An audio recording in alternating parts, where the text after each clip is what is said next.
When you look at a spreadsheet jam-packed with data, you're getting the what. But what about the why? Well, today, we're diving into a research method that gets to the story behind the numbers, the powerful and honestly often misunderstood case study.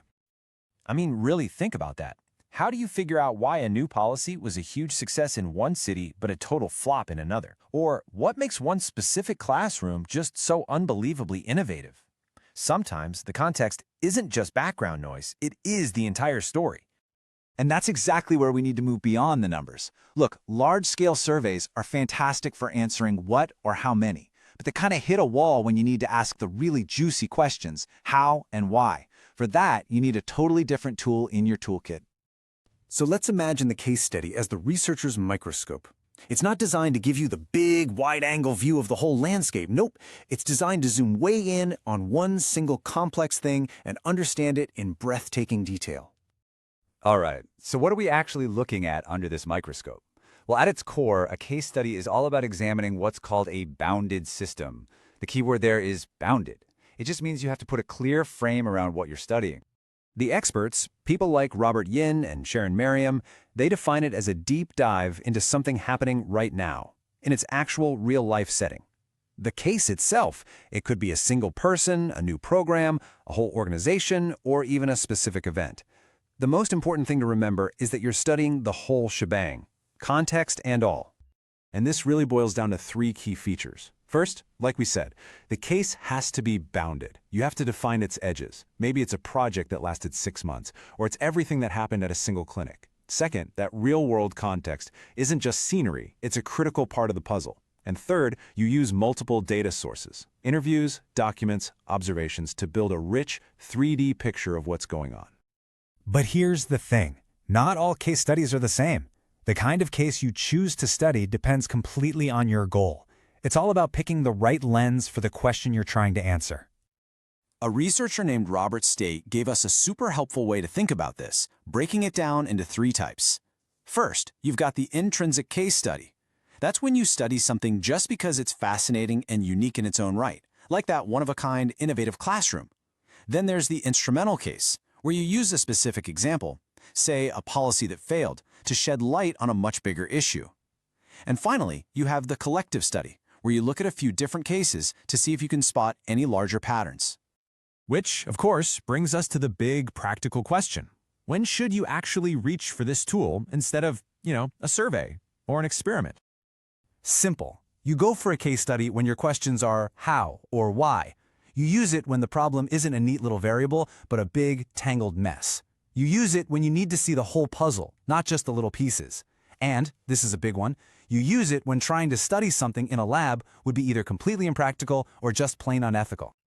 Now, let's be real. Like any method, this one isn't a silver bullet. It has some absolutely incredible strengths, but it also has some very real limitations. You just have to understand the trade-offs. And here it is, the core trade-off, laid out plain and simple. On the one hand, its strength is this incredible, unparalleled depth. You get to dig deep and uncover a rich, nuanced understanding that you're just never going to get from a spreadsheet. The flip side, the limitation, is that you can't take what you learn from that one deep dive and claim that it represents everybody. You just can't generalize it statistically. But, and this is so important, the goal was never to say, my findings apply to everyone everywhere. Instead, the point is to create something called a naturalistic generalization. All that means is that someone reading your super detailed study can look at it and say, hey, that sounds a lot like my situation, and they can transfer the lessons to their own context. It's a different kind of usefulness, but it's incredibly powerful. So, imagine you've done it. You've conducted the interviews, collected the documents, taken pages of notes, and now you're sitting on a mountain of rich, detailed data. How on earth do you turn all of that into a coherent story? Well, one of the most common and powerful approaches is thematic analysis. It's a pretty straightforward process. First, you just immerse yourself in everything you've collected. Then, you start coding it, basically just labeling interesting little bits and pieces. From there, you start grouping those codes into bigger potential themes.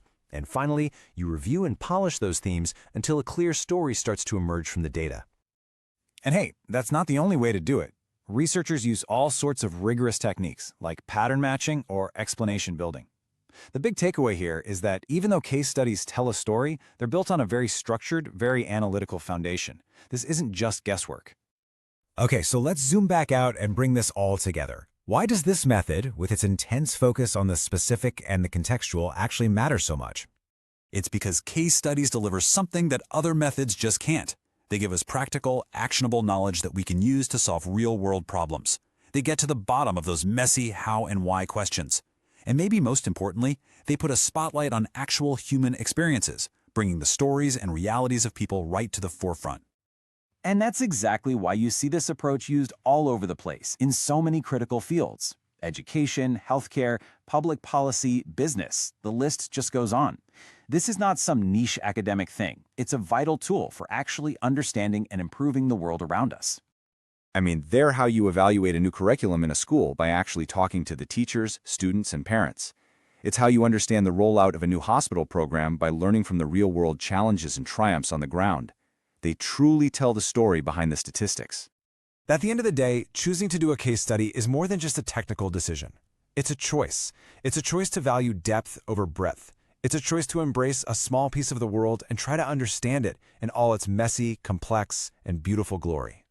So, I'll just leave you with this one question. Look around your own work, your community, your life. What complex story is sitting right there, just waiting for someone to zoom in and really, truly understand it?